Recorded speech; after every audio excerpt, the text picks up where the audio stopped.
दोस्तों, आप लोग यूपी पुलिस की तैयारी बहुत जोर शोर से कर रहे हैं। इसके पहले हमने परसेंटेज के सारे क्वेश्चन आपको दे दिया है। अब हम प्रॉफिट लॉस पे आ चुके हैं और प्रॉफिट लॉस मीन्स लाभ हानि के प्रश्न आप लोगों को देने जा रहे हैं। लाभ हानि के प्रश्न आप देखिए किस तरह के आते हैं, उससे संबंधित प्रश्न हमने लिया है। तो पहले लाभ हानि के बारे में आप जान लीजिए, प्रॉफिट लॉस के बारे में। क्रय मूल्य को हम सीपी लिखा करेंगे, विक्रय मूल्य को एसपी, लाभ को पी लिखेंगे, हानि को यल लिखेंगे। अगर मान लीजिए कोई वस्तु 100 रुपए की है, सीपी है, अगर हम उसको 120 रुपए में बेचते हैं तो लाभ 20 रुपए का होगा। 100 रुपए का सामान अगर हम 80 रुपए में बेचते हैं तो हानि 20 रुपए। लेकिन 100 रुपए का सामान अगर हम 100 रुपए में बेचते हैं तो no profit no loss means कोई लाभ और हानि नहीं होगी। इसी पे आधारित देखिए एक प्रश्न हमने आप लोगों के लिए लिया है। एक व्यक्ति ने कुछ संतरे 5 रुपए में 6 के भाव से खरीदे और उन्हें 3 रुपए में 4 के भाव से बेच दिया।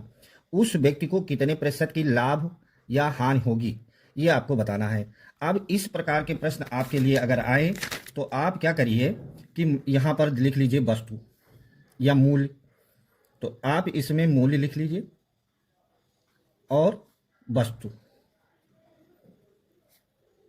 मूल्य है 5 रुपए के भाव से कुछ संतरे खरीदे थे। अब कितने संतरे खरीदे इसकी पता इसके बारे में नहीं मालूम है। अब मूल्य है मान लीजिए 5 रुपया। अब उसने 5 रुपए के भाव से 6 संतरे खरीदा था। तो खरीदे का मतलब यहां हमने दिया है, क्रय मूल्य का मतलब आप लिखेंगे सीपी है ये कास्ट प्राइस। और उसने क्या किया कि बेचा किस भाव से, 3 रुपए में 4 के भाव से।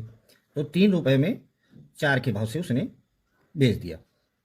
अब यहां पे देखिए, आपको मेन बात ये ध्यान रखिएगा कि हमने यहाँ मूल्य लिखा, यहाँ वस्तु लिखा। आप वस्तुओं की संख्या बराबर करिए। वस्तुओं की संख्या बराबर करने के लिए इसको 4 से गुणा करिए, इसको 6 से गुणा करिए। तो यहाँ जब 4 से गुणा किया तो यहाँ भी 4 से आपको गुणा करना पड़ेगा। यहाँ 6 से गुणा किया तो यहाँ भी 6 से गुणा करना पड़ेगा।